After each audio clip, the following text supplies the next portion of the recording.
মাফ করে না, মুসাহিনকে আল্লাহ মাফ করে না, যারা হিংসা করে আল্লাহ তাকে মাফ করে না। হিংসা মুক্ত ব্যক্তিকে আমার আল্লাহ বরাতের রাত্রে মাফ করে দেয়। একবার জোরে বলা যাবে কি মারহাবা। আল্লাহ উপস্থিত করে না সবাই। বরাতের রাত অত্যন্ত বরকতময়, সব মাফ হবে। মুশরিক পৃথিবীর যত আলেম ফতোয়া দিক ওটা মানবে না। আল্লাহ রাসূলের বক্তব্যের উপরে কোনো বক্তব্য পৃথিবীতে নাই। কথা ঠিক আছে না ভাই? আমার বক্তব্য হলো কোনো কিছুই নেই। আল্লাহর নবী বললেন কিন্তু ইবাদত করব না। আমি যদি রাত্রে জেগে একবারও আল্লাহকে আল্লাহ বলে ডাকে, আল্লাহ কি আমারে ডাকটা কবুল করবে না? আমি যদি রাত জেগে কোরআন তেলাওয়াত করি তাহলে কি আল্লাহ আমার সাথে কবুল করবে না? আমার কোনো হাদিসই নেই। ধরেন তাদের মতে এই রাতের কোনো বরকত, রাতের রাত বরকত কোনোটাই না থাকে, আমি রাত্রিবেলা ইবাদত করলে তো আল্লাহ আমারে নেকি দিবে, ওটা মানবেন। কথা ঠিক আছে না? আমি এমন একজন আল্লাহর কর্মচারী যে কাজ করলে বেতন দিয়ে দেবে, শুধু কাজ করলে বেতন দেয় না, নিয়ত করলে বেতন আসা শুরু। আল্লাহু আকবার। এরকম কেউ কোনো মালিক আপনাকে পৃথিবীতে দিবে না। আপনি এমন একজন মালিক যে আপনার বাড়ির কর্মচারী, আপনি যদি ঠিকমতো কাজ না করে তো আপনি বেতন দেন না।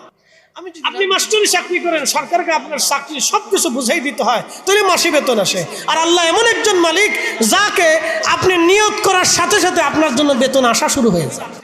রাতের ফজিলত করলেই মর্তবা, ইবাদত না করলে কোনো মর্তবা। যেই ব্যক্তি বরাতের রাত্রিবেলা সারা রাত্রে ঘুমাই থাকবে তার কোনো মর্তবা আছে? অনেকেই আছে ওই রাত্রে নেশা করে ঘুমাবে, তার কি কোনো মর্তবা আছে? নাই। যে ইবাদত করবে তার মর্তবা আছে। কথা ঠিক আছে না ভাই? যে ইবাদত করবে তার মর্তবা আছে, যার ইবাদত নাই তার মর্তবা নাই। এটা কথা সহজ। আল্লাহ আমাদেরকে মানার তৌফিক দিক, বলেন আমিন। পৃথিবীর সমাজবিদদের মধ্যে ভুল আছে, পৃথিবীর বিভিন্ন ব্যক্তি কবি সাহিত্যিকদের জীবনে ভুল আছে। এমন একজন ব্যক্তি যিনি নির্ভুল, নিষ্কলঙ্ক, আইব মুক্ত, ত্রুটি মুক্ত, খাতা মুক্ত, তিনি আমাদের নবী রাহমাতুল লিল আলামিন। তার জীবনে কোনো ত্রুটি নেই, কোনো ভুল নাই। কথা বলেন ঠিক কিনা? কোনো সন্দেহ নেই তার জীবনে, পৃথিবীতে তার জীবনে কোনো ভুল নেই। তিনি একেবারে নির্ভুল একজন ব্যক্তি ছিলেন, যে আজও পৃথিবীতে তার জীবন পর্যালোচনা করে 1450 বছর পর্যন্ত তার জীবনের উপরে পর্যালোচনা চলতেছে। আপনারা শুনলে খুশি হবেন, পৃথিবীর বহু ইমাম তার জীবনের উপরে সিরাতের কিতাব লিখছেন, তারিখের কিতাব লিখছেন, তার জীবনের উপরে কিতাব লিখছেন। সেই কিতাবের আবার ব্যাখ্যা গ্রন্থ হয়েছে, সেই কিতাবের আবার ব্যাখ্যা গ্রন্থ হয়েছে। এইভাবে হাজার হাজার, শত শত, লক্ষ লক্ষ জীবনী গ্রন্থ শুধু আমার রসুলের জীবনের উপরে পর্যালোচনার ভিত্তিক কিতাব রচিত হয়েছে। কিন্তু আজও পর্যন্ত পৃথিবীর কোন লেখক, কোন সাহিত্যিক, কোন প্রবন্ধক, কোন কবি, কোন রাজনীতিবিদ, পৃথিবীর কোন ব্যক্তিত্ব, কোন দর্শনবিদ আজও পর্যন্ত আমার রসুলের ভুল ধরতে পারে নাই। তার জীবনের সূচনা থেকে, পৃথিবীতে তশরিফ গ্রহণ করার পর থেকে, পৃথিবী থেকে তিরোধান পর্যন্ত তিনি একেবারেই কলঙ্ক মুক্ত ছিলেন, আইব মুক্ত ছিলেন। এতটাই সুন্দর চরিত্রের অধিকারী ছিলেন যে কাউকে একটা ধমক পর্যন্ত দিয়েছেন কোনো প্রমাণ নেই। কিন্তু আজও পর্যন্ত তার একজন কর্মচারী ছিল, তার একজন খাদেম ছিল, খাদেমের নাম হযরত আনাস। খাদেমটা বেশি বয়সী ছিল না, মাত্র 10 বছরের খাদেম। আজ পর্যন্ত আমার রাসূলের কল্পনা করতে পারবে, 10 বছরের একজন খাদেম 10টা বছর ধরে রাসূলের খেদমত করেছেন। 10 বছরের খেদমতের জীবনে আল্লাহর নবী তাকে একটা কোনোদিন ধমক দেন, আইব মুক্ত ছিলেন। একসাথে বলবেন না সুবহানাল্লাহ, আল্লাহু আকবার। যে কাউকে একটা ধমক 10 বছরের জীবনে একটা ধমক দেন নাই। আমাদের রসুলের 11 জন স্ত্রী, মতান্তরে 14 জন ছিল। আমাদের 11 জন মা পৃথিবীতে ছিলেন। 11 জন মায়ের মধ্যে একজন মা ছিলেন খুবই বৃদ্ধা, তিনি হযরত সাউদা রাদিয়াল্লাহু আনহা। তিনার চুলগুলি পেকে গিয়েছিল এবং তার চামড়াগুলি ঘুচিয়ে একবারে নগ্ন হয়ে গিয়েছিল। চিন্তা করেন তো, একজন বৃদ্ধা নারীর কাছে একজন পূর্ণ যৌবনপ্রাপ্ত পুরুষের কি আশা করতে পারে? একসাথে বলবেন না সুবহানাল্লাহ। কি থাকে কার কাছে? কি আশা করতে পারে একজন বৃদ্ধা নারীর কাছ থেকে? কিছু আশা করতে পারে। আমাদের রাসূলের 11 জন, তারপর আল্লাহর নবী তাকে বিবাহ করে তার স্ত্রী বানাইয়া তাকে শ্রেষ্ঠত্ব দিলেন। আল্লাহর নবী তাকে বিবি হিসেবে কবুল করেন। বৃদ্ধা তিনি একসাথে বলবেন আল্লাহু আকবার, আরো জোরে বলেন। আবার আমাদের নবীর 9 বছরের একজন স্ত্রী ছিলেন, আমাদের মা ছিলেন, তিনি উম্মাহাতুল মুমিনিন আম্মা জান আয়েশা সিদ্দিকা রাদিয়াল্লাহু আনহা 9 বছর বয়সী ছিলেন। পুরুষের কি আশা করতে পারে? তিনিও কোনোদিন আল্লাহ রাসূল সম্পর্কে বলতে পারেন না যে রাসূল আমাকে ধমক দিয়েছেন, রাগ করেছেন, প্রহার করেছেন, আমাকে ঘর থেকে বের করে দিয়েছেন। তারপর আল্লাহর নবী তাকে বিবাহ করে তার স্ত্রী বানাইয়া তাকে শ্রেষ্ঠত্ব দিলেন। একজন বৃদ্ধা নারীও বলেন 25 বছর বয়সকালীন 40 বছর একজন নারীকে বিয়ে করেছিলেন। 40 বছরের নারী আমাদের আম্মা জান খাদিজাতুল কুবরা রাদিয়াল্লাহু আনহা, তিনি এতটাই চরিত্রবান তাহেরা তৈয়বা ছিলেন। আল্লাহ রাসূল সম্পর্কে তিনি জীবনেও কখনো কোনোদিন একটা ত্রুটি শব্দ উল্লেখ করে যান নাই যে আমার রাসূল আমার সাথে খাতা করেছেন, আমার সাথে ভুল করেছেন। কোনোদিন আম্মা জান একটা শব্দ কোনোদিন বলে যান নাই। অথচ আল্লাহ তার মাধ্যমে 7টা সন্তান উপহার দিয়েছিলেন। আম্মা জান ফাতিমাতুজ জাহরা রাদিয়াল্লাহু আনহার মতো এত বড় দামি একজন নারী, সাইয়্যিদাতুন নিসাই আহলিল জান্নাহ, সমস্ত জান্নাতের রমণীকুলদের সর্দারিনী তার গর্ভে আল্লাহ দিয়েছিলেন। একসাথে বলবেন আল্লাহু আকবার। অথচ বয়স 40, বয়স 25। আল্লাহ রাসূল সম্পর্কে তিনি জীবনেও কখনো কোনোদিন। তাহলে আপনি চিন্তা করেন, নির্বাক্যে নিশ্চিন্তে আপনি কার আদর্শ পৃথিবীতে মেনে নিন? তিনি আমাদের নবী, তাতে কোনো সন্দেহ নাই। আমার রাসূলের আদর্শ যদি আপনি মেনে নিতে পারেন তাহলে আপনার দুনিয়া আলোকিত হবে, কবর আলোকিত হবে, হাসর আলোকিত হবে। সাইয়্যিদাতুন নিসাই আহলিল জান্নাহ, সমস্ত উপস্থিতি সর্দারিনী তার গর্ভে আল্লাহ দিয়েছিলেন। খুবই মনোযোগের সাথে কথাগুলি শুনবেন। আমার রব আমার আল্লাহ কোরআনে বললেন, কুল, হুজুর আপনি বলে দেন, ইন কুনতুম তুহিব্বুনাল্লাহ, ইন কুনতুম তুহিব্বুনাল্লাহ ফাত্তাবিউনি ইউহিব্বুকুমুল্লাহ ওয়া ইয়াগফির লাকুম যুনুবাকুম ওয়াল্লাহু গফুরুর রহিম। খুবই মনোযোগের সাথে কথাগুলি শুনবেন। আপনাদের সামনে যিনি বক্তা, হুজুর আপনি বলে দেন, আপনাদের সামনে যিনি বক্তব্য দিচ্ছেন, আপনারা আমাদেরকে সর্বোচ্চ সম্মান দেন। যে একজন আলেম আসবে তার কাছ থেকে আমরা মূল্যবান কথা শুনবো, সর্বোচ্চ সম্মান দিই। আপনারা সুন্দর একটা প্যান্ডেল সাজান, মানুষদেরকে দাওয়াত করেন, সুন্দর একটা স্টেজ তৈরি করেন, সুন্দর খাবারের ব্যবস্থা করেন, সম্মানজনক হাদিয়ার ব্যবস্থা আপনারা করেন। আপনাদের জীবনের সর্বোচ্চ চেষ্টা দিয়ে আপনারা সুন্দর একটা বাগান, একটা মাহফিল সাজানোর জন্য উপহার দেওয়ার চেষ্টা করেন, যাতে মাহফিলের কোনো দিক ত্রুটি না হয়, সেই জন্য সুন্দর করে মাহফিলটাকে সাজানো হয়। এলাকাবাসী, হরুয়াবাসী খুব মনোযোগ দিয়ে শুনবেন। গাঙ্গের কোটবাসী, গাঙ্গের কোটের মুসলমান ভালো করে শুনবেন। আপনারা সুন্দর করে বাগান সাজাইলেন বলে কারণ কি? উলামায়ে কেরাম আসবে, তাদের জবান থেকে সুন্দর সুন্দর কথা শুনবো।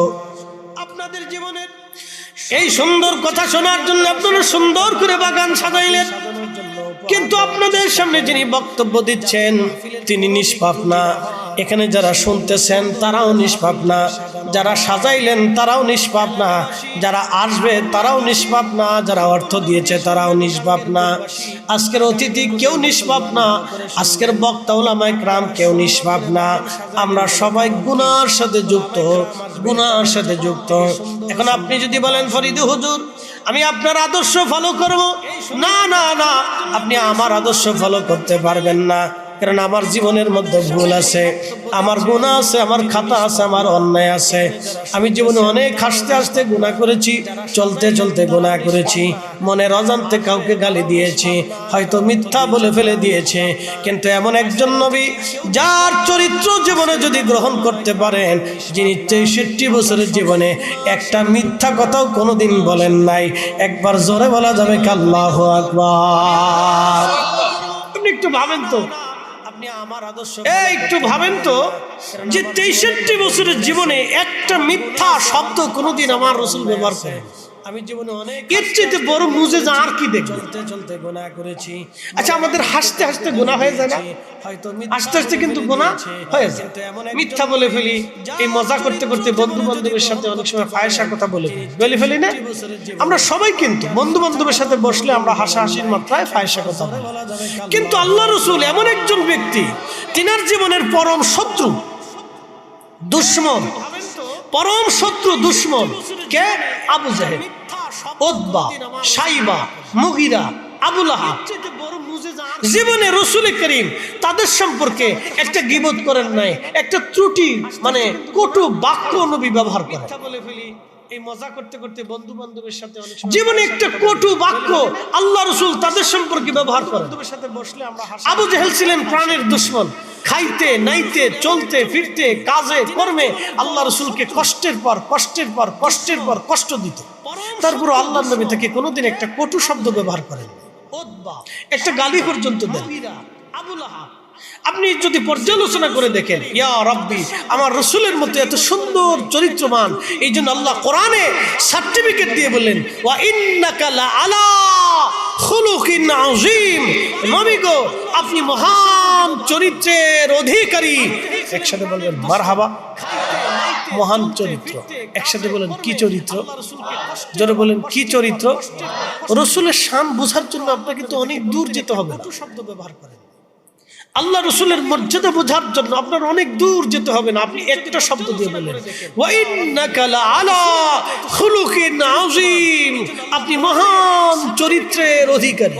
মহান চরিত্র, খুলুকিন আযীম, মহান চরিত্র। আল্লাহ তার জবানে কুদরতি জবানে আল্লাহ কোরআন নাজিল করে দিয়ে বলতেছে নবী আপনি মহান চরিত্রের অধিকারী, আপনার মতো চরিত্র পৃথিবীতে কেউ হয় নাই, আর কখনো কেউ কল্পনাও করতে পারবে না। ঠিক তাই আল্লাহ রাসূলের মর্যাদা বোঝার জন্য আপনার অনেক দূর যেতে হবে না, আপনি একটা ঠিক তাই সারা পৃথিবী আপনি পর্যালোচনা করেন, সারা পৃথিবী আপনি মহান, আপনি দেখেন প্লেটো, সক্রেটিস, আপনি দেখেন বিভিন্ন ধর্মের ব্যক্তিগণ, বিভিন্ন বর্ণের ব্যক্তিগণ, পৃথিবীর বড় বড় জ্ঞানী গুণীগণ, রাজনীতিবিদগণ, তাদের জীবন পর্যালোচনা আর আমাদের নবীর জীবন পর্যালোচনা।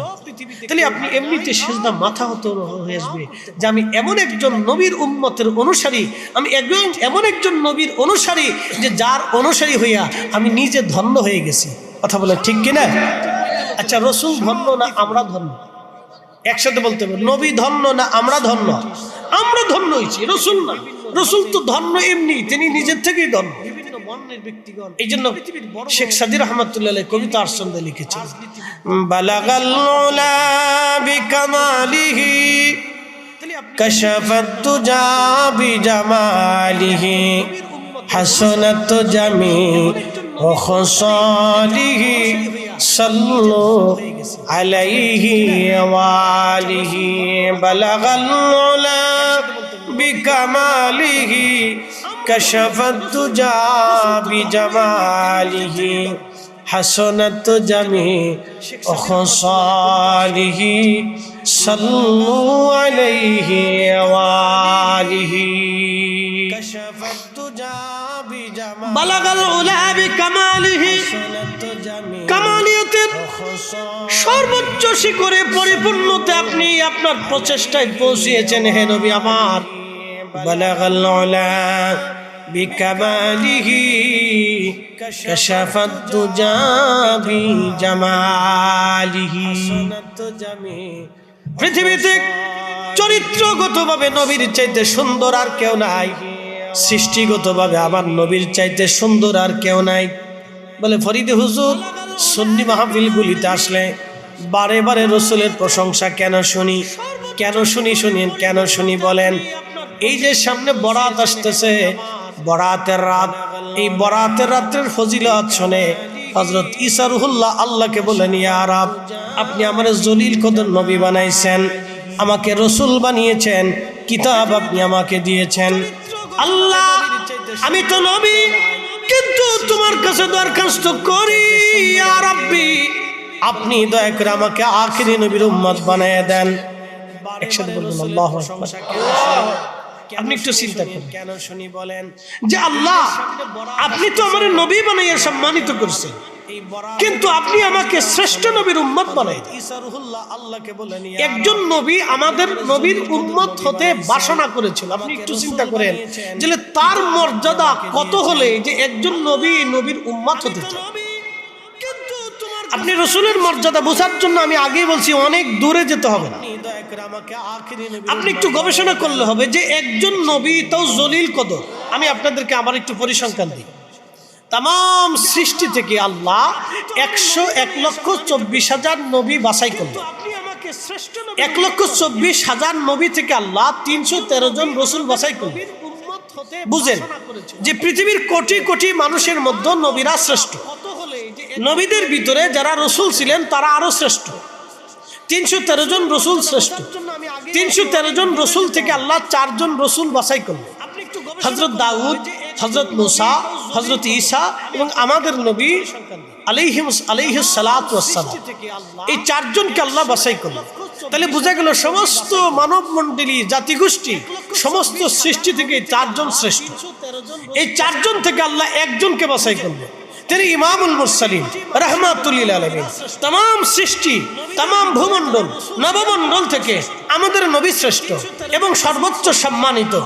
এত সম্মানিত যে শ্রেষ্ঠ রসুলের একজন রসুল, 4 রসুলের এক রসুল, তিনি হযরত ঈসা রুহুল্লাহ। এই নবীর উম্মত হওয়ার জন্য বারে বারে বারে বারে আল্লাহকে বলতেছে, আল্লাহ এ নবীর উম্মত বানান, এ নবীর উম্মত বানান, এ নবীর উম্মত বানান। ও বাশারাতু ঈসা রুহুল্লাহ, সহিহ বুখারীতে আল্লাহর নবী বলতেছেন, ও আমার উম্মত তোমরা শোনো, ঈসা রুহুল্লাহ প্রত্যেক মাহফিলে যাইয়া যখন ওয়াজ করত, ওয়াজ করার সময় ঈসা আমি নবীর প্রশংসা করত, আমার সুসংবাদ শোনাইতো। একসাথে বলবেন আল্লাহ। কে প্রশংসা করতো? ঈসা নবী। তাহলে ঈসা আলাইহিস সালাম তার আদত ছিল, অভ্যাস ছিল, প্রত্যেক মাহফিলে আমাদের নবীর প্রশংসা করত। তাহলে আমরা সুন্নি আলেমদের আদত হচ্ছে প্রত্যেক মাহফিলে আল্লাহ রাসূলের প্রশংসা করা। কি কথা কন না কেন? প্রত্যেক মাহফিলে সুন্নি আলেমদের আদত হচ্ছে, অভ্যাস হচ্ছে প্রত্যেক বক্তা, প্রত্যেক আলেম, প্রত্যেক পীর, প্রত্যেক মাসিক, প্রত্যেক মাহফিলে, প্রত্যেক অঞ্চলে, প্রত্যেক এলাকায়, প্রত্যেক সেমিনারে, প্রত্যেক বক্তব্যে আমার রাসূলের প্রশংসা করা। কে প্রশংসা করে? একসাথে বলবেন আল্লাহু আকবার। এটা কি নতুন চালু হয়েছে না আগে থেকে? আগে থেকে আমাদের নবীর প্রশংসা করত। শুধু আমরা না, আল্লাহ নিজে প্রশংসা করত প্রত্যেক মাহফিলে আল্লাহ রাসূলের প্রশংসা। কেমন? আল্লাহ মহা সৃষ্টিতে 3টে মহা সম্মেলন করছে। আমাদের দেশে রাজনীতিবিদরা সম্মেলন করে কিনা? আমরা যারা পীর মাসিক আছি তাদের দরবারে সম্মেলন হয় কিনা? আমরা বিভিন্ন মাহফিল সেমিনার সম্মেলন করি কিনা? করি। আল্লাহ পাক সৃষ্টিতে 3টে সম্মেলন করছে আমার রাসূলের প্রশংসা করা। এই 3টে সম্মেলনের কথা আমি আপনাদেরকে এখন শোনাই। আল্লাহ সৃষ্টিতে 3টে সম্মেলন করলেন। একটা সম্মেলন করলেন আল্লাহ ফেরেশতাদেরকে নিয়ে। तमाम সৃষ্টির সমস্ত ফেরেশতা, কত ফেরেশতা? আপনাকে আমাকে খাতা কলম দিলে, পৃথিবীর সব মানুষকে খাতা কলম দিলে ফেরেশতা গুণে শেষ করতে পারবে না। আমাদের দেশের রাজনীতিবিদরা সম্মেলন এত ফেরেশতা। আমরা যারা পীর মাসিক আছি তাদের আল্লাহ तमाम সৃষ্টির আমরা বিভিন্ন মাহফিল সেমিনার সমস্ত ফেরেশতাকে আমার রব্বুল আলামিন একত্রিত করলেন। একত্রিত করার পরে আল্লাহ ঘোষণা করলেন, আল্লাহ মহা সম্মেলন করে আল্লাহ বলেন, ওয়াইদ ক্বালা, আল্লাহ বললেন, আমার নবীজি আপনি স্মরণ করেন সমস্ত ফেরেশতা, কত ফেরেশতা আপনি স্মরণ করেন সেই সময়ের কথাগুলি। আমি যখন ফেরেশতাদের সম্মেলনে বললাম, হে ফেরেশতারা, আমি तमाम পৃথিবীতে খলিফা পাঠাবো, আমি পৃথিবীতে খলিফা পাঠাবো। ফেরেশতারা সেদিন বলল, ক্বালু আতাজআলু ফিহা মান ইউফসিদু ফিহা ওয়া ইয়াসফিকু দিমা। আপনি স্মরণ করেন, ওয়াইদ ক্বালা রাব্বুকা, রব সেদিন লিল মালাইকাতি, ফেরেশতাদের যখন ফেরেশতাদের সম্মেলনে বললাম, নিশ্চয় জাইলু ফিল আরদি খলিফা, আমি পৃথিবীতে, আমি রব, আমি আল্লাহর পক্ষ থেকে খলিফা পাঠাবো, প্রতিনিধি পাঠাবো। একসাথে বলুন আল্লাহু আকবার। এখান থেকে আপনি আমাদের মর্যাদা বুঝেন। আল্লাহ ফেরেশতাদেরকে খলিফা বলেন, আল্লাহ জিনদেরকে খলিফা বলেন। বর্তমান পৃথিবীতে 4 লক্ষ প্রজাতির জীব জীবন আছে। কত লক্ষ? 4 লক্ষ। এই বাইরে যারা আছে, আমার অনেক যুবক বাইরে আছে, আমি ভাইদেরকে অনুরোধ করব, প্রিয় ভাই আমার, ভিতরে এসে বসে কিছু কথা শোনেন, বাইরে ঘুরে লাভ হবে না। এখান থেকে বসলে আপনি অনেক কিছু শিখতে পারবেন। শোনেন, আমরা শিক্ষণীয় কথা বলার চেষ্টা করি। আমাদের কাজ হচ্ছে দাঈ ইলাল্লাহ, আল্লাহর দিকে মানুষকে আহ্বান। এটা হচ্ছে আমাদের কাজ। আজকে দেখেন মাস্টার সাহেব আমাকে দাওয়াত দেওয়া থেকে শুরু করে, মাস্টার সাহেব এই প্রোগ্রামটা আপনাদেরকে নিয়ে বাস্তবায়ন করার জন্য আপনারা সবাই মিলে বহু প্রচেষ্টা করতেছে, বহু পরিশ্রম করতেছে। উদ্দেশ্য কি? মানুষ জাতির ভাষা। তা আমি আমার তরুণ ভাইদেরকে বলবো, মুরব্বী বাবাজিদেরকে বলবো, সময়টাকে নষ্ট না করি। বাপ, একটা সেকেন্ড চলে গেলে আপনি হাজার কান্না করলেও ওই সেকেন্ডটা আর ফিরে পাবেন। একটা রাত চলে গেলে আপনি হাজার বছরও যদি চেষ্টা করেন ওই রাত আপনি আর জীবনে ফিরে পাবেন। একটা দিন চলে গেলে আপনি হাজার বছরও যদি পরিশ্রম করেন ওই দিনটা আর কখনো ফিরে পাবেন না। অতএব সময়টাকে নষ্ট না করি। আমরা যত টাইম পাস করি তত কবরের দিকে যাই। কথা ঠিক আছে না?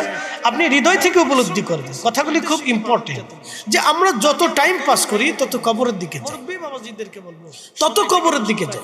একসময় চুল কাঁচা ছিল, এখন পাকা শুরু হয়েছে। একসময় শক্তি আরো বেশি ছিল, এখন আরো ক্ষীণ হতেছে। এই যে আমার ডান পাশে একজন মুরব্বী বসে আছেন, বাবাজি বসে রয়েছেন, একটু লক্ষ্য করেন, উনি ছোট্টকালে শিশুকালে অনেক সুন্দর ছিল। আমরা যারা বসে আছি শিশুকালে আমরা সবাই সুন্দর ছিলাম। আমাদের ঠোঁট সুন্দর ছিল, কান সুন্দর ছিল, নাক সুন্দর ছিল, চোখ সুন্দর ছিল, মাথা সুন্দর ছিল, হাত পা সুন্দর ছিল। এই হাত ধরে ধরে মা চুমা খাইতো, বাবা চুমা খাইতো, প্রতিবেশীরা চুমা খাইতো, আত্মীয় স্বজন চুমা খাইতো, কোলে নিত, নাচাইতো, আদর করতো, চুমা খাইতো, হাসাইতো। শক্তি আরো বেশি ছিল, এখন আরো ক্ষীণ হচ্ছে। আপনি একটু দেখেন, এই যে আমার ডান পাশে একজন, এরপরে কি হলেন আপনি? ধীরে ধীরে ধীরে ধীরে ধীরে ধীরে যত বড় হন তত পরিবর্তন, যত বয়স হয় তত পরিবর্তন, যত বয়স হয় তত পরিবর্তন হতে হতে হতে হতে আজকে আমার বাবাজি একেবারে বৃদ্ধ হয়ে গেছে। নাক সুন্দর ছিল, চোখ সুন্দর, শুধু ওনার দিকে সুন্দর ছিল, হাত পা সুন্দর ছিল, বয়স দুর্বল হয়ে গেছে। বলেন, বয়সটাকে আমার বাবার হাতে, আমাদের হাতে, আমাদের কারো হাতের মধ্যে আল্লাহ দিছে? দেয় নাই তো। কার হাতে? আল্লাহর হাতে। যদি আমাদের সবকিছু আল্লাহ আমাদের হাতে থাকতো তাহলে আমাকে চশমা ব্যবহার করতে হতো না, আমার চোখ দুর্বল হতো না, তাহলে চশমা লাগতো না, আমার চোখ দুর্বল হতো না, আপনার শরীর নুজ্জ হতো না, সবাই সুন্দর থাকতো, সবাই সুঠাম থাকতো, সবার শক্তি থাকতো। শোনেন, আমাদের সবকিছু আমাদের নিয়ন্ত্রণে নাই, সব আল্লাহর নিয়ন্ত্রণে। একসাথে বলবেন আল্লাহু আকবার। কার নিয়ন্ত্রণে? একসাথে বলি কার? কার? কার? সেজদা হবে কার? জিকির হবে কার? আইন মানবো কার? আল্লাহ। আল্লাহ যেটা হালাল করছে সেটা মানবো, যেটা হারাম করছে সেটা ছেড়ে দিতে। কথা ঠিক আছে না ভাই? আমার চোখ দুর্বল হতো, কথা বুঝতো, আপনার শরীর নুজ্জ হতো না। সবাই আমাদের যারা ইয়াং জেনারেশন আছে তাদের রক্ত খুব হিট, এই জন্য এরা বসতে চায়, এরা খুব কম, রক্ত খুব হিট, অনেক গরম, উৎফুল্লতা বেশি, এই জন্য তাদের বসতে চায় না। একসময় আমাদের ওরকম উৎফুল্লতা ছিল, আমরা বসতে চাইতাম না, কিন্তু এখন মন চায় বসি, এখন মন চায় কথা বলি, এখন বেশি মন চায় বসি। এই বাবাজি মসজিদের দিকে তার মন রুজু হয়ে গেছে, এই আব্বার দিলটা মসজিদের দিকে রুজু হয়ে গেছে, কিন্তু 10 বছরের একটা ছেলেকে আপনি মসজিদের দিকে রুজু করাইতে পারবেন না। সে উৎফুল্ল, দৌড়াইতে চায়, খেলতে চায়, পালাইতে চায়, ঘুরতে চায়, বেড়াইতে চায়।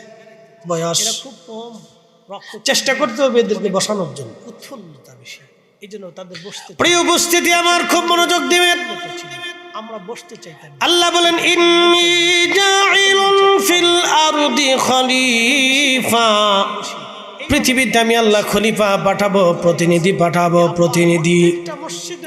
আল্লাহ আমাদেরকে তার খলিফা বানাইলেন, প্রতিনিধি বানাইলেন। ফেরেশতারা ভেটু দিয়ে বললেন, ইন্নী জাইলুন ফিল, ক্বালু আতাজালু ফিহা মাইয়ুফসিদু ফিহা ওয়া ইয়াসফিকু দিমা।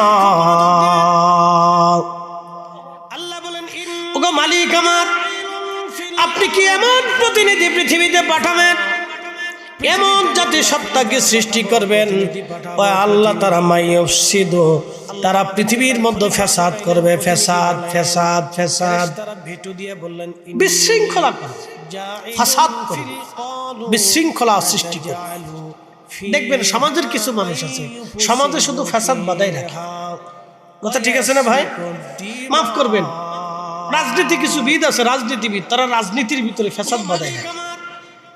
এটাকে দমায় না, বাধাই রাখে, নিজের স্বার্থকে সিদ্ধি করার জন্য তারাই ফ্যাসাদকে তুলে রাখে। আমাদের ভিতর ধর্মবিদ কিছু আছে যারা আমরা ফ্যাসাদ সৃষ্টি করে রাখি সবসময়। আচ্ছা, আপনাদেরকে রাজনীতি নিয়ে আমার আলোচনা, এটা আপনাদের ব্যক্তিগত বিষয়, আমি এদিকে যাব, আমি আমাদের কথা বলি। আমাদের দেশে যারা বুকে হাত বেঁধে নামাজ পড়ে, আচ্ছা বলেন তো তাদের উদ্দেশ্যটা কি? কথা ঠিক আছে না ভাই? মাফ করবেন, আমি তাদের নির্ভেজাল সমালোচনা করব, রাজনীতিবিদ, তারা রাজনীতির গালিও দিব না, কষ্ট দেব না, আমি বোঝার জন্য বলতেছি। বুকে হাত বেঁধে নামাজ পড়াইতেই হবে, উদ্দেশ্যটা কি? আচ্ছা 8 টাকার তারাবির নামাজ বানাইতেই হবে, উদ্দেশ্যটা কি? আমরা 20 টাকার তারাবি পড়তেছি 1450 বছর ধরে আসা আল্লাহর দ্বীনের উপরে আছে, কথা ঠিক আছে না ভাই? আচ্ছা 1450 বছর ধরে আসা আল্লাহর দ্বীনে নাভির নিচে হাত বেঁধে রসুল বেঁধেছেন, আমরা বাদ। আচ্ছা বলেন তো 1450 বছর ধরে তো আমরা নামাজ ঠিক করতেছি, তাহলে হঠাৎ করে এসে বুকের উপর বাঁধাইয়া আমার এলাকায়, আমার মহল্লায় মসজিদ আলাদা বানাই, বোঝার জন্য বলতেছি, মসজিদ আলাদা বানাইয়া, মাদ্রাসা আলাদা বানাইয়া, গোরস্থান আলাদা বানাইয়া, তারাবির নামাজ বানাইতে মসজিদের ভিতরে ঢুইকা মুসল্লি বুঝাইয়া বুকের উপরে হাত বাঁধাইয়া, এই ফিতনা বাঁধানোর অর্থটা কি? আল্লাহর দ্বীনের উপরে আছে, কথা ঠিক আছে না? আচ্ছা 1450 বছর আমি যদি নামাজ না পড়তাম তাহলে তার কাজ ছিল যে আমাকে বুঝাইয়া নামাজ আনা, কথা ঠিক আছে না? আমি যদি তারাবি না পড়তাম তাহলে তার উদ্দেশ্য ছিল বুঝাইয়া তারাবির নামাজে দাঁড়া করানো, 8 টাকা বানানো তো তার কাজ না। আমার এলাকায়, আমার মহল্লায় মসজিদ আলাদা বানানো, 20 টাকার তারাবি তো হযরত ওমর চালু করে গেছেন, মাদ্রাসা সেখানে তো শত শত হাজার হাজার সাহাবী উপস্থিত ছিলেন মসজিদের ভিতরে। সেই সময় যদি তারাবি 8 টাকা হয় তাহলে সমস্ত সাহাবী কেন ভেটো দিল না? 1450 বছর ধরে চলে আসা তারাবির নামাজ 20 টাকা, 4 মাযহাবের ইমামরা পড়েন, মক্কার ইমাম পড়েন, মদিনার ইমাম পড়েন, হযরত শাহজালাল পড়েছেন, খাজা বাবা আজমিরি পড়েছেন। এদেশে যারা ইসলাম এনেছে তারা 20 টাকা তারাবির নামাজ কায়েম করে গেছে, তাহলে আজকে হঠাৎ করে 8 টাকা বানাইতেই হবে। রমজান আসার পরে দেখবেন কিছু হুজুরদের মনে হয় মাথার কাজ টেন্ডার নিয়ে বসে 8 টাকা বানাইতে হবে। তারা আমাদের মুসলিম মিল্লাতের ভিতরে নতুন করে ফিতনা সৃষ্টি করেছে, এটা হলো ফাসাদ সৃষ্টিকারী। কথা বলেন ঠিক না বেটে? এগুলি প্রশ্রয় দেওয়া যাবে, ঢুকতে দেওয়া যাবে, প্রশ্রয় দেওয়া যাবে। সাবধান, প্রশ্রয় দিলে কিন্তু আপনার সমাজ নষ্ট করবে, বাড়ি নষ্ট করবে, ঘর নষ্ট করবে। বলে কারণ কি? নতুন মতবাদের তো দরকার নেই। আমার যেটা হক ছিল সেটা আউলিয়া ইকরাম শিখিয়ে দিই। এই নতুন মতবাদ এই নিয়ে আমার ঘরের ভিতরে ছেলে বাবার যুদ্ধ, স্বামী স্ত্রীর দ্বন্দ্ব, ভাই ভাইয়ের যুদ্ধ, পাড়ায় পাড়ায় দ্বন্দ্ব, স্বাস্থ্য ভাই যুদ্ধ, ইমাম মুসল্লির ঝগড়া, মুরব্বী যুবকের ঝগড়া, এগুলোর তো প্রয়োজন নেই। প্রশ্রয় দেওয়া যাবে কি? কথা ঠিক আছে না ভাই? এগুলোর তো প্রয়োজন নেই। আমরা হালাল খাই, হালাল জীবন গঠন করি, নামাজ পড়তেছি, কালেমা ঠিক, ইমান ঠিক, আকীদা ঠিক, সব ঠিক, নতুন করে এসে ভেজাল বাড়ানোর কি আছে? নতুন মতবাদের ফিতনাবাজ। এইজন্য আল্লাহর ফেরেশতারা সেই দিন বলেন, ক্বালু আতাজালু ফিহা মাইয়ুফসিদু, আপনি কি এমন জাতি পাঠাবেন তারা শুধু ফাসাদ বাঁধাবে, বিশৃঙ্খলা করবে, হাঙ্গামা দাঙ্গামা সৃষ্টি করবে? স্বাস্থ্যবাহী যুদ্ধ, ইমাম মুসল্লির ঝগড়া, কথা বোঝাটা অত্যন্ত জরুরি। এগুলো তো প্রয়োজন নেই। প্রিয় উপস্থিতি আমার, এগুলো তো প্রয়োজন নেই। সেই দিন সমস্ত ফেরেশতারা বলল, আল্লাহ আপনি এমন কি জাতি পাঠাবেন যারা ফাসাদ করবে, শুধু ফাসাদ না, ওয়ায়াসফিকুদ দিমা, যারা পৃথিবীতে রক্তপাত করবে, মারামারি করবে, কাটাকাটি করবে। আপনি কি এমন জাতি পাঠাবেন? মনোযোগ দিয়ে, বিশৃঙ্খলা করবে। আমাদের দেশে মারামারি কেমনে হয় বুঝেন? আমার জেলা ফরিদপুর, আপনাদের ব্রাহ্মণবাড়িয়ার দুর্নাম করব না, দুর্নাম করার কিছু নেই না। আমার ফরিদ, হ্যাঁ এটা কি কুমিল্লা না? আচ্ছা কুমিল্লার লোক ভালো, ব্রাহ্মণবাড়িয়ার দুর্নাম করতেছি না, কিন্তু কুমিল্লার লোক ভালো। বলে কি জন্য? আমি কুমিল্লাতে অধিক লোক পেয়েছি শিক্ষিত, ভদ্রমার্জিত। আমি কুমিল্লা জেলার ভিতরে যত প্রোগ্রাম করছি সবাইকে শিক্ষিত পেয়েছি এবং ভদ্র পেয়েছি, এবং সিলেট এটা শিক্ষিত। ব্রাহ্মণবাড়িয়া যে অভদ্র পেয়েছি তা কিন্তু না। ব্রাহ্মণবাড়িয়া মাহফিলও বেশি হয়, ঝগড়াও বেশি। আমার জেলা ফরিদপুর, আপনাদের ব্রাহ্মণবাড়িয়ার দুর্নাম, ব্রাহ্মণবাড়িয়ার লোক খেপবে যে হুজুর আমরা দুর্নাম করে গেছি, তার দুর্নাম করতেছি না, মাহফিলও বেশি, ঝগড়াও বেশি। আমরা ফরিদপুরের গল্প শুনি, আমার বাড়ি ফরিদপুর, তো ফরিদপুরে শহরের ভিতরে সিঙ্গারা নিয়ে ঝগড়া লাগছে। আমি কুমিল্লাতে অধিক লোক পেয়েছি। আচ্ছা কি নিয়ে ঝগড়া? জোরে বলেন, বুঝেন একটা সিঙ্গারার দাম কত? জোরে বলেন। অত বেশি হইলে কত? 10 টাকা। তো 10 টাকার একটা সিঙ্গারা নিয়ে কথা কাটাকাটি, ঝগড়া লাগার ভিতরে দুই গ্রুপের দ্বন্দ্ব, সারা শহরে মারামারি। আচ্ছা, যেই দুইজন ঝগড়া সৃষ্টি করলো ওরা জানে আমরা ঝগড়া শুরু করছি সিঙ্গারে নিয়ে, এরপরে বাকি যারা আছে মারামারি শুরু করছে ওরা কেউ জানে না যে কি লেগে মারামারি করে। শহরের ভিতরে কি কথা কর না কে, যে যারা পারে হে হেরে ফিডায়, এখন কেউ জানে না কে লেগে ভিডিও ভিডিও জোরে বলে বুঝেন। চিন্তা করেন তো, এই জন্য আল্লাহর ফেরেশতারা বললেন ক্বালু আতাজআলু ফিহা মাইয়ুফসিদু, আপনি কি এমন জাতি পৃথিবীতে পাঠাবেন যারা মারামারি করবে, কাটাকাটি করবে, সারা শহরে মারামারি। আচ্ছা, যে দুইজন ঝগড়া সৃষ্টি করে ফেরেশতাদের আপত্তি তো সুন্দর, আমরা ঝগড়া শুরু করছি, আপনি কি এমন জাতি পৃথিবীতে পাঠাবেন যারা মারামারি করবে, কাটাকাটি করবে। কি কথা, বিয়ে বাড়ি ঝগড়া। আচ্ছা বলেন বিয়ে বাড়ি কি নিয়ে ঝগড়া লাগে? লাগে আমি বলতেছি কি নিয়ে ঝগড়া লাগে। বর আসছে, বর যাত্রী আসছে, খানা খাইতে বসছে, গোশতের টুকরা হয়তো এক টুকরা কম দিচ্ছে অথবা তরকারি দিতে একটু দেরি হয়েছে। কথা ঠিক আছে না ভাই? এই কথা কাটাকাটিতে এরপরে বিয়েও ভেঙে যায়। কে লেগে ভাঙলো? একটু গোশতের ঝোল একটু পরে দিছে অথবা একটু কম দিছে। আহা, একটা বিয়ে ভেঙে গেল, একটা সংসার ভাঙলো, একটা আত্মীয়তা নষ্ট হলো, একটা দুইটা ছেলে মেয়ের জীবন নষ্ট হয়ে গেল। কুত্তায় আমরা দেহে মাঝে মধ্যে চিন্তা করে তোরা মানুষই চুতকে খাবার নিয়ে যদি মারামারি করবি তাহলে তো আমরাই আছি, তোরা তাহলে মানুষ হইলি। কি কথা কর না কেন? যদিও শুনতে খারাপ শোনা যাচ্ছে কিন্তু আমি তো বলতেছি সঠিক কথা। কুকুরে চিন্তা করে যে খাবার নিয়ে মারামারি করলে আমরা করি তো মানুষই করবে। কি কথা ঠিক আছে না? এই জন্য আমাদের আইন কি, খাবার যাহা দিছে আপনার সামনে মেজবান যেই খাবার উপস্থিত করছে আপনি সেটা খাবেন, খাওয়া শেষে আলহামদুলিল্লাহ বলবেন, আলহামদুলিল্লাহ বলার পরে ওই মেজবানের জন্য আপনি দোয়া করবেন। এই সুন্নত যদি আমরা শিখতাম তাহলে খাবার নিয়ে মারামারি হইতো না। কি কথা কর না কেন? এই শুনে যাবেন, এই জন্য আল্লাহ রাসূলের আদর্শ। কথা কর না কেন? যদি আমরা শিখতাম, খাবার শেষ যিনি খাওয়াইলেন, এক গ্লাস পানিও যদি খাওয়ান তো তিনি খাওয়াইছেন, এক কাপ চাও যদি খাওয়ান তো তিনি খাওয়াইছেন। কারণ আপনি একটু চা বানাইতে যান, যাওয়ার পরে দেখবেন ওই চাটা বানানোর জন্য আপনাকে পানি গরম দিতে হয়। পানিটা গরম দেওয়ার পরে তার মধ্যে চা পাতি দিতে হয়, এরপরে সুন্দর করে বানাইয়া কাপটা ধুইতে হয়। যে মহিলা ধয় সে জানে ধোয়ার কি জ্বালা।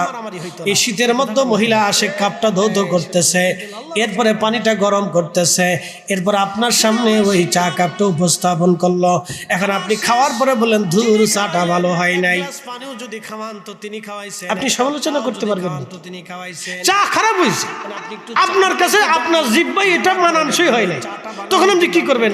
মন্দ বলবেন, দুর্নাম করবেন না। যে মানুষ যে আল্লাহ রাসূলের তরিকা জানে সে দুর্নাম করবে না, সে বলবে না আলহামদুলিল্লাহ আপনি ভালোই বানাইছেন, আপনার যথাসাধ্য আপনি চেষ্টা করছেন, আমি দোয়া করি আল্লাহ আপনার জন্য উত্তম রিজিকের ব্যবস্থা করতেছে।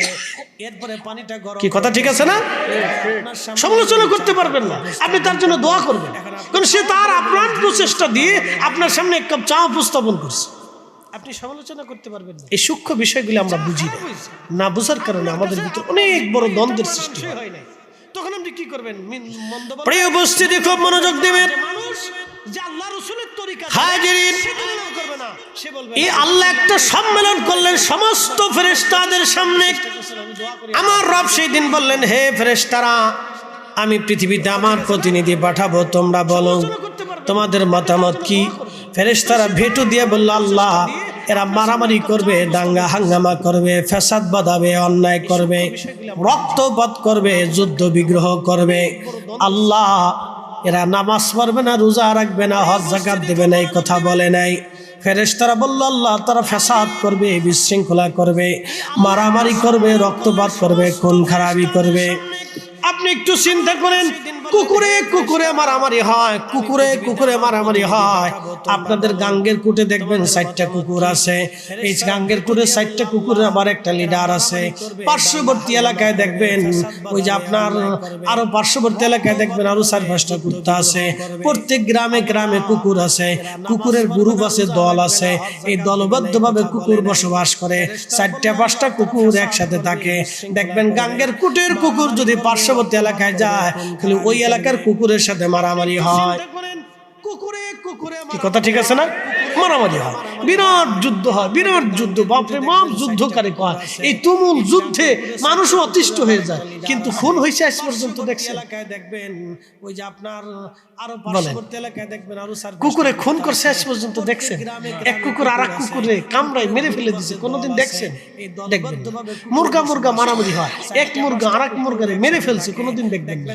বিড়ালে বিড়ালে মারামারি হয়, বাপরে বাপ বিড়ালের হাতা কি মারাত্মক, হাতার হাতা এমন ভাবে 4G স্পিডে মারামারি করে, কিন্তু রক্ত বেরোয় না, মারামারি হয়, বিরাট যুদ্ধ হয়। একসাথে বলবেন আল্লাহু আকবার। না না, আপনার বোঝার অনেক কিছু আছে এখান থেকে। এটা ওয়াজ, বলবো হুজুর এটা কি ওয়াজ? হ্যাঁ এটা ওয়াজ। আপনি এটা বুঝলে মারামারি করবেন না কোনোদিন। কুকুরে খুন করছে, আপনি যদি এটা বুঝেন তাহলে এই রক্তপাত হবে না তো। মেরে ফেলে দিছে, কোনোদিন দেখছেন? বিড়াল বিড়াল তোর জাতি ভাইকে মেরে ফেলে দেয় না, খুন করে না, তার রক্ত ঝরে না, জাতি ভাইয়ের রক্ত ঝরে না। অথচ আমরা মানুষ, এক মানুষ আর এক মানুষকে খুন করতেছি, এক মানুষ আর এক মানুষকে রক্তপাত করতেছি। আজকেও ভিডিওতে দেখলাম এক অটো চালকের গলা কেটে জবাই করে তার অটো নিয়ে চলে গেছে। আচ্ছা, অটোর দাম কত?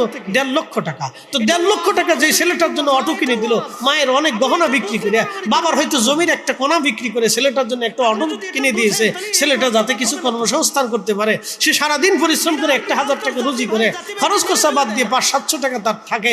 এটা দিয়ে সে মার জন্য খাবার কিনে, বাবার জন্য খাবার কিনে, যারা ডাকাতি করিয়া তার গলা কেটে নিয়ে হত্যা করলো, অটোটা নিয়ে চলে গেল, অটোও চলে গেল, সন্তানটা রক্তপাত করতেছি।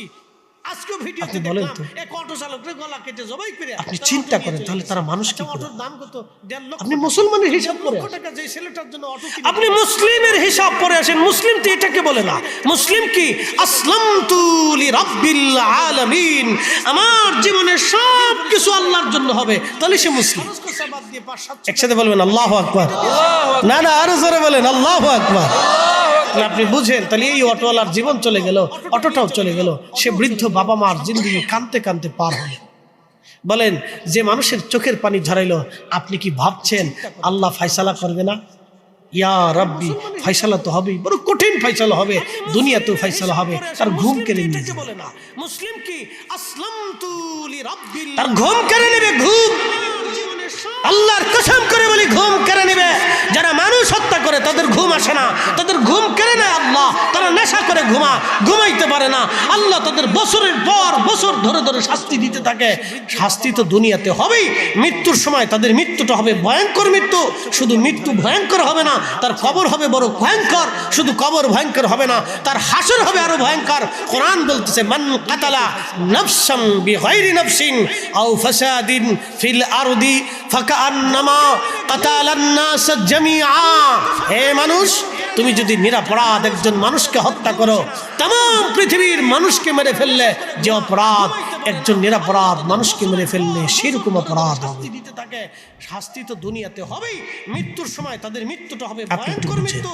শুধু মৃত্যু ভয়ঙ্কর হবে না, তার যুদ্ধ চলতেছে ভয়ঙ্কর। শুধু কবর ভয়ঙ্কর, কঠিন যুদ্ধ, তার হাসর হবে আরো ভয়ঙ্কর। কোরআন বলছে, সাহাবী যুদ্ধ করতেছে, যুদ্ধ তলোয়ারের যুদ্ধ, প্রচন্ড তলোয়ার চালনা। এক সাহাবী এক কাফেরকে ধরাশায়ী করলেন, সে পড়ে গেল। চূড়ান্ত ভাবে তার বুকের উপরে তলোয়ার চালানো হবে। সাহাবী তলোয়ার উত্তোলিত করেছে, তাকে আঘাত করবে। ঠিক এমন সময় নিচ থেকে ওই ব্যক্তি কালেমা পড়ল, লা ইলাহা ইল্লাল্লাহু মুহাম্মাদুর রাসূলুল্লাহ সাল্লাল্লাহু আলাইহি ওয়াসাল্লাম। যুদ্ধ করতেছে, এ প্রিয় উপস্থিতি মনোযোগ দিবেন। প্রচন্ড তলোয়ার চালনা, হাজিরিন, চূড়ান্তভাবে তলোয়ার চালাচ্ছে, কিন্তু ওই নিচ থেকে কাফের কালেমা পড়ে ফেললো। কিন্তু সাহাবী তলোয়ার চালিয়ে দিলে তার বুক লক্ষ্য করে তলোয়ার চলে গেল, ভেদ হয়ে গেল দেহ। ওই অবস্থায় লোকটা মারা গেল। সাহাবীরা এসে বলেন, ইয়া রাসূলুল্লাহ, অমুক সাহাবী অমুক কাফেরকে ধরাশায়ী করেছিলেন, তিনি পড়ে যাওয়ার পরে কালেমা পড়লেন, কিন্তু সেই সাহাবী তলোয়ার চালিয়ে দিয়েছেন, তাকে হত্যা করেছেন। আল্লাহর নবী জালালি হয়ে গেলেন, রাগান্বিত হয়ে গেলেন। করছো কি তুমি? করছো কি তুমি? ইয়া রাসূলুল্লাহ, সে মৃত্যুর ভয়ে কালেমা পড়েছে। আল্লাহর নবী ধমক দিয়ে বললেন, তুমি কি তার তার অন্তরের খবর জানো? তার বুক লক্ষ্য করে তলোয়ার একসাথে চলে গেল, বলবেন আল্লাহু ভেদ হয়ে গেল। আকবার। না না আরো জোরে বলুন। এত বড় ইনসাফ হলো, আপনি একটু চিন্তা করেন যে যুদ্ধ চলতেছে তারপরে রাসূল চায় না যে মানুষ মরে যাক। করেছিলেন তিনি পড়ে যাওয়ার পরে নবী ধমক দিয়ে বলতেছেন, তুমি কি জানো তার অন্তরের খবর? তুমি কেন তাকে হত্যা করছো? কেন তাকে হত্যা করছো? ইয়া রাসূলুল্লাহ, সে তো মৃত্যুর ভয়ে কালেমা পড়েছে। বলে, তুমি কি তার অন্তরের খবর জানো?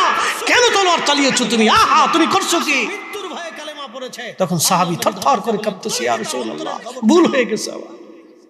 একসাথে বলবেন আল্লাহু আকবার। এটা ছিল আল্লাহর নবী, এটা ছিল সাহাবায়ে কেরাম।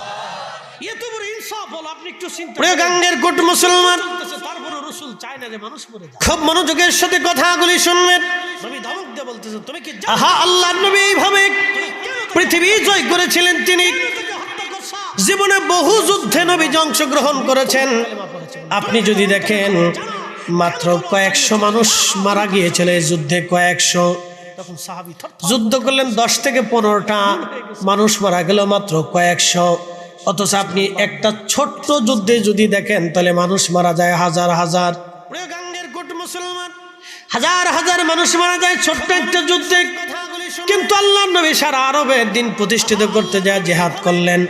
নবীজি ইচ্ছা করে কোনো বাহিনীর উপর আক্রমণ করতেন না, অর্থাৎ এই জনপদের উপরে নবী ইচ্ছা করে আক্রমণ করতেন না। এরকম আল্লাহর নবী কালেমার দাওয়াত দিতেন, মানলে মানত, না মানলে আবার কালেমার দাওয়াত দিতেন। কিন্তু কোন কাফের গোষ্ঠী প্রিয় নবীজিকে যখন আঘাত করত, তখন আল্লাহর নবী প্রতিহত করতেন। যুদ্ধ করার জন্য সাহাবা একরামকে সেনাবাহিনী পাঠাইতেন। কিন্তু আল্লাহর নবী যেসে যায় কাউকে আক্রমণ আগে করতেন না, কাউকে আগে আঘাত কোনোদিন নবী আগে আঘাত করতেন না। আক্রান্ত হওয়ার পরে নবীজি প্রতিহত করতেন। এই জন্য পৃথিবীর যত অলি দেখবেন তারা যাইছে কখনো যুদ্ধ করতেন না, কাইজা মারামারি যাইছে কোনো অলিরা কাইজা একবারে আপনার কি বলে ইচ্ছা করে মারামারি বাধাইতেন না। কোন অলিরা আক্রান্ত হলে তারা জবাব দিতেন। নবীজিকে যখন আঘাত করত তখন আল্লাহর নবী ইচ্ছা করে যুদ্ধ চাপিয়ে দিতেন না। আক্রান্ত হলে নবীজি প্রতিহত করতেন। এটা ছিল আল্লাহর নবীর সারা জীবনের আদর্শ। এই জন্য ফেরেশতারা বলল, ইয়া রাব ওয়া নাহনু নুসাব্বিহু বিহামদিকা ওয়া নুকাদ্দিসু লাক। ওগো নবী আমার, ওগো আরব আমার, আমরা আপনার তাসবিহ করি, আমরা আপনার জিকির করি, আমরা আপনার হাম করি। আমরা ফেরেশতারা আপনার জিকির করি, আপনার হাম করি, আপনার গুণকীর্তন করি, আপনার ইবাদত করি। রব্বুল আলামিন পৃথিবীতে এমন কোন জাতি পাঠানোর দরকার নাই যারা মারামারি করবে, কাটাকাটি করবে, রক্তপাত করবে। ইয়া রাব, আমরা ফেরেশতারই তো আপনার ইবাদত করি। সেজদার দরকার আমরা ফেরেশতারা দেই, সেজদার দরকার আমরা দেই, সব কিছু জিকির ফিকির যা দরকার আমরা দেই, আপনার গুণকীর্তন যা করার দরকার আমরা করি। মানব জাতি দুনিয়াতে পাঠানোর দরকার নাই। আমার আল্লাহ জবাব দিলেন, ক্বালা ইন্নী আ'লামু মা লা তা'লামুন। এ ফেরেশতারা, আমি যা জানি তোমরা তা জানো না, আমি যা জানি তোমরা তা জানো না, আমি যা জানি তোমরা তা জানো না, আমি যা জানি তোমরা তা জানো না। বলে কি জানে না? এই মানব জাতির মধ্যে আখিরি নবী আসবে, ফেরেশতারা জানে না। এই মানব জাতির ভিতর অলি তৈরি হবে, ফেরেশতারা জানে না। এই মানব জাতির সাথে আল্লাহর মহব্বত হবে, ফেরেশতারা জানে না। সেটা বলবেন আল্লাহু আকবার। আচ্ছা বলেন, নূহ আলাইহিস সালাম তার কওমের মধ্যে 800 বছর ধরে দাওয়াত দেওয়ার কারণে মাত্র 83 জন মানুষ দিন কবুল করে নিল। দাওয়াত দিল 800 বছর। এই 800 বছরের দাওয়াত দিলেন, মানুষ কবুল করে না। নূহ নবী এসে কানতে নূহ আলাইহিস সালাতু ওয়াস সালাম 800 বছর ধরে কানলেন। নূহ নবীর নাম কিন্তু নূহ ছিল না। নূহ শব্দের অর্থ হলো অধিক রন্ধনওয়ালা। শুধু উম্মতের মায়ে কানতে নিয়ে আরব, আল্লাহ আমি নূহ এতটা বছরই কমকে সতর্ক করলাম, জাহান্নামের ভয় দেখাইলাম, আখিরাতের কথা বললাম, আল্লাহ ওরা আমাকে মানে না, আল্লাহ ওরা আমাকে মানে না, ওদের হেদায়েত দাও। নূহ আলাইহিস সালাম কানতে কানতে 800 বছর পার করলেন, 800 বছর ধরে কানলেন। এই জন্য নূহ নবীর নাম হলো নূহ, উনি নাম হলো নূহ, ওনার নাম নূহ। নূহ মানে অধিক ক্রন্দন কন্যাওয়ালা, শব্দের অর্থ হলো অধিক ক্রন্দনওয়ালা। 800 বছর ধরে নূহ নবী মাত্র 83 জনকে বুঝাইতে পারছে, আর আমার খাজা বাবা আজমেরি একা 90 লক্ষ মানুষকে কালেমা পড়িয়েছে। আসতে হয়ে গেল না, না আরো জন। আমি বলছি না যে নূহ আলাইহিস সালামের চাইতে খাজা বাবার দাম বেশি, এই জন্য আমি এটা বলতেছি, এই উম্মতের মর্যাদা বুঝাইতেছি। এজন্যই এই উম্মতের ব্যাপারে সব নবীরা বলতো, আল্লাহ ওই নবীর উম্মত বানাই দাও, কারণ এই নবীর উম্মতদের দিল নরম। একসাথে বলেন মারহাবা। কি নরম? আপনার এখানে বসছেন কেন? টাকা দেওয়া হবে? জোর করা হয়েছে? চলে গেলে জোর করে বসানো হবে? না না, আপনার ইচ্ছা করে বসছে। এটাই আল্লাহর সাথে প্রেম। কার সাথে প্রেম? মাহে রমজান আসতেছে না? আসতেছে নি তো রোজা রাখবে, সারাদিন পানাহার মুক্ত। আল্লাহর নিষিদ্ধ কাজগুলি আপনি নিষিদ্ধ করে সুবে সাদিক থেকে সূর্যাস্ত পর্যন্ত সব নিষিদ্ধ। ইফতার করতে বসছে, খাবার সামনে, পেটে ক্ষুধা, পানীয় সামনে, বুকে তৃষ্ণা, প্রচন্ড তৃষ্ণা, অনেক বড় তৃষ্ণা, ছাতি ফেটে যাচ্ছে, কষ্ট হচ্ছে, শরীর দুর্বল হয়ে আসতেছে, ক্ষীণ হয়ে আসতেছে। খাবার সামনে, আপনি তখনও খান না। খাবার সামনে আসছে, ইফতার আর 10টা মিনিট সময় আছে, আপনি খাবার হাত দিয়ে লাড়ান, পানি ধরেন, খাবারের দিকে চেয়ে রয়েছেন, কিন্তু খান না। ঠিক তখনই আল্লাহর সাথে বান্দার প্রেম হয়। আমার রাব ঠিক তখনই তামাম ফেরেশতাদেরকে বলে, এই ফেরেশতারা, তোমরাই না বলছিলা আমার বান্দারা আতাজালু ফিহা মাইয়ুফসিদু, তারা বলে ফাসাদ করবে, ওয়াসফিকুদ দিমা, তোমরা না বলছিলে এরা বলে রক্তপাত করবে। হে ফেরেশতারা, তোমরা না বলছো নাহনু নুসাব্বিহু, তোমরাই বলে তাসবিহ করবে, ওয়া বিহামদিকা, তোমরা বলে হাম করবে, ওয়া নুকাদ্দিসু লাক, তোমরাই বলে আমি আল্লাহর পবিত্রতা বর্ণনা করবে। হে ফেরেশতারা, দেখ আমার বান্দাকে ক্ষুধা দিয়েছি, তোমাদের ফেরেশতাদেরকে ক্ষুধা দিয়েছি। আমি আমার বান্দাকে কাম, ক্রোধ, লোভ, মোহ, কামনা, বাসনা, হিংসা, রিয়া, আশা, আকাঙ্ক্ষা, যাতনা, দুঃখ, বেদনা, সুখ সব নেগেটিভ দিয়েছি, সব পজিটিভ দিয়েছি। এ ফেরেশতারা, তোমাদেরকে পজিটিভ দিয়েছি, নেগেটিভ দিইনি। দেখ আমার বান্দার কলিজায় তৃষ্ণা, পেটে ক্ষুধা, সামনে খাবার, এখন হাত নাড়াচ্ছে, ইচ্ছা করলে খেতে পারে, কিন্তু আমার বান্দা আমার ভয়ে খাচ্ছে না। হে ফেরেশতারা, তোমরাই বলে জিকির করবা, দেখো আমার বান্দারা বসে বসে আমি আল্লাহর ভয়ে পানিও পান করে না, আমি আল্লাহর ভয়ে তারা খাবার খায় না। এই ফেরেশতারা, তোরা সাক্ষী থাক, আমার বান্দার জীবনে সব গুনাহ মাফ করে দিল। না আরো জোরে বলেন, জোরে বলেন, একসাথে বলেন আল্লাহু আকবার, আরো জোরে বলেন আল্লাহু আকবার। দয়া কা আল্লাহ তৃষ্ণা, পেটে ক্ষুধা, ইয়া রাসূলুল্লাহ, এখন হাত নাড়া করে খেতে পারে, কিন্তু আমার বান্দা আমার ভয়ে খাচ্ছে না। আমি মুক্তাসার ভাবে আল্লাহর প্রেম বুঝাই, জিকির করবা, দেখো আমার বান্দারা বসে বসে আমি ফেরেশতাদের ভিতরে খাজা বাবা আজমিরি নাই, আমি আল্লাহর জিনদের ভিতরে হুজুর গাউসে পাক নাই, পৃথিবীর কোন মাখলুকের মধ্যে শাহজালাল কিয়ামনি মুজাদ্দিদি নাই, এটা মানুষের ভিতরে। না আরো জোরে বলেন, জোরে বলেন, একসাথে বলেন আল্লাহ। মানুষের ভিতরে আল্লাহ আমাদেরকে শ্রেষ্ঠত্ব দিয়েছেন, কিন্তু শ্রেষ্ঠত্ব নিতে হবে। আল্লাহ আল্লাহ বানাইলেন কত জাতি,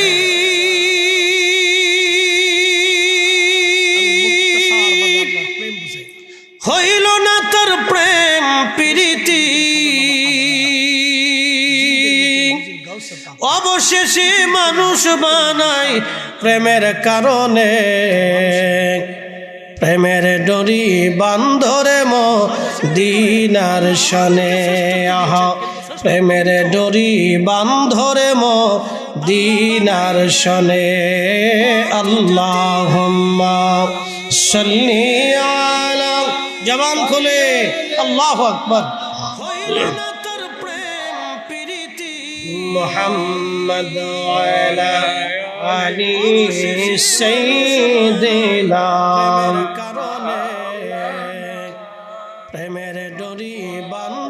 এ পৃথিবী এমনি থাকবে, আমরা একদিন থাকব না। সবাই আমাদের ভুলে যাবে, রসূল আপনি ভুইলেন না। আল্লাহুম্মা সাল্লি আলা মাওলানা মুহাম্মদ ওয়া আলা আলি সাইয়্যিদিনা।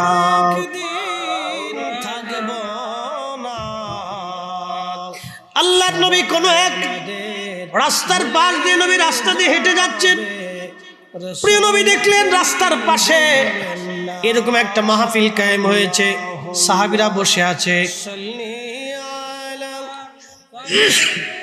সাহাবীরা বসে আছে।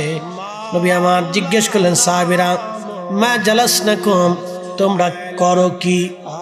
বলে নাদুল্লাহি ওয়া নাহমাদুহু, ইয়া নবী আল্লাহ, আমরা আল্লাহর জিকির করি, আল্লাহর হামদ করি। একসাথে বলেন মারহাবা।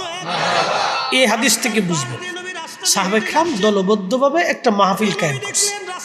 আমরা যেভাবে বসে আছি সাহাবায়ে কেরাম এরকম বসা। তো রাস্তার পাশ দিয়ে নবীজি যাচ্ছেন, তো জিজ্ঞেস করলেন মা জালাসনা, সাহাবীরা বসে আছে, এ আমার সাহাবীরা তোমরা এখানে বসে করো কি? বলেন নাদুল্লাহ, আল্লাহকে ডাকি, ওয়া নাহমাদুহু, আল্লাহর প্রশংসা করি।